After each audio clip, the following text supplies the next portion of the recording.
Halo teman-teman, selamat datang di channel Hobi Baca.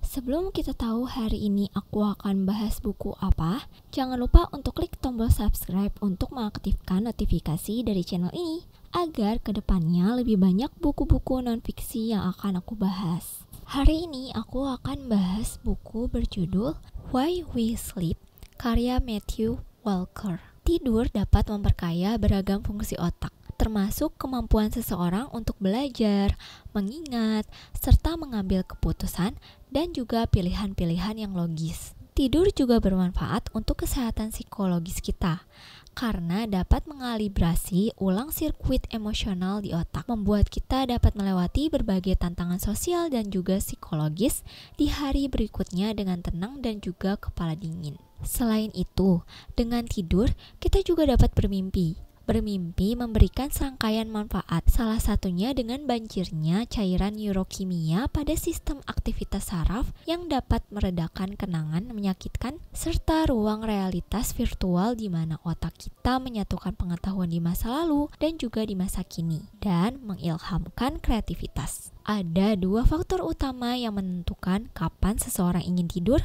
dan juga kapan seseorang ingin bangun. Faktor utama adalah sinyal yang dipancarkan keluar dari jam internal kamu yang berfungsi 24 jam dan terletak jauh di dalam otak. Jam ini menciptakan siklus ritme siang dan malam yang membuat seseorang lelah. Faktor kedua adalah zat kimia yang terakumulasi di otak dan menciptakan dorongan tidur. Tidur pun memiliki ritme yang disebut irama sirkadian. Jam internal 24 jam di dalam otak mengkomunikasikan sinyal irama sirkadiannya setiap hari ke setiap wilayah lain di otak dan setiap organ tubuh.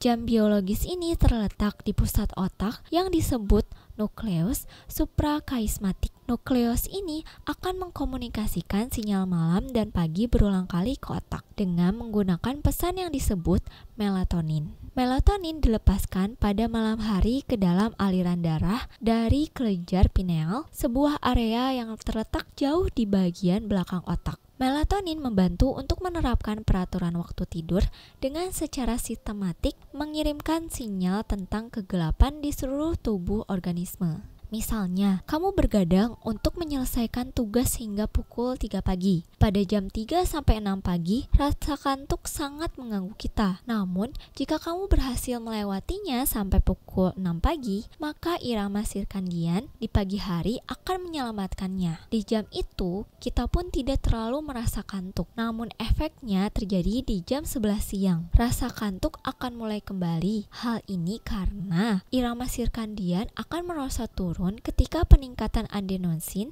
semakin menumpuk tekanan tidur. Pada waktu menjelang sore dan mulai malam, zat untuk menguatkan kesadaran akan perlahan-lahan hilang dan juga tekanan tidur pun akan semakin besar. Tidur adalah kebutuhan yang paling dasar. Jika kita tidur yang cukup, maka korteks prefrontal atau area otak yang terletak tepat di bawah bola mata yang relatif berkembang pada manusia dan selalu diasosiasikan dengan pemikiran rasional dan juga logis dalam pengambilan keputusan. Korteks prefrontal ini akan berpasangan dengan amigdala yang berfungsi untuk mengatur emosi. Korteks prefrontal ini akan berpasangan dengan amigdala yang mengatur pusat emosi. Dengan tidur yang cukup, maka manusia memiliki ramuan yang seimbang antara amigdala dan juga korteks prefrontal emosional kita. Tapi kurangnya tidur akan memutus dua rangkaian erat ini. Manusia pada hakikatnya adalah makhluk sosial.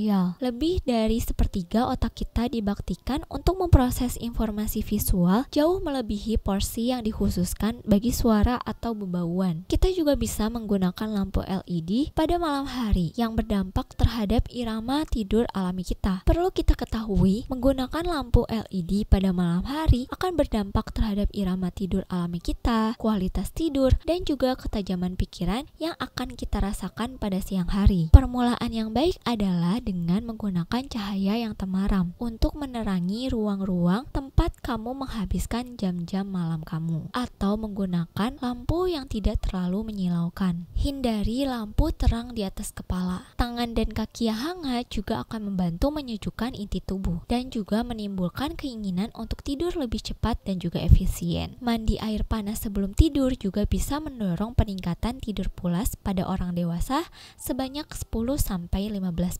Selain itu, alarm yang terus berbunyi merupakan cara yang tidak efektif. Menurut penulis, jika menggunakan alarm, maka jauhi tombol snooze dan biasakan diri untuk bangun sekali saja untuk melindungi jantung kamu dari shock berulang. Sering berolahraga juga meningkatkan waktu tidur total, khususnya tidur pulas. Aktivitas ini juga memperdalam kualitas tidur yang menghasilkan aktivitas gelombang listrik yang lebih kuat di dalam otak. Bukti ilmiah menyarankan agar menghindari tidur dengan perut yang terlalu penuh atau kosong dan juga menjauhi diet yang terlalu condong pada karbohidrat. Terima kasih sudah mendengarkan video ringkasan buku Why We Sleep karya Matthew Walker. Semoga video ini bermanfaat dan sampai jumpa di video selanjutnya.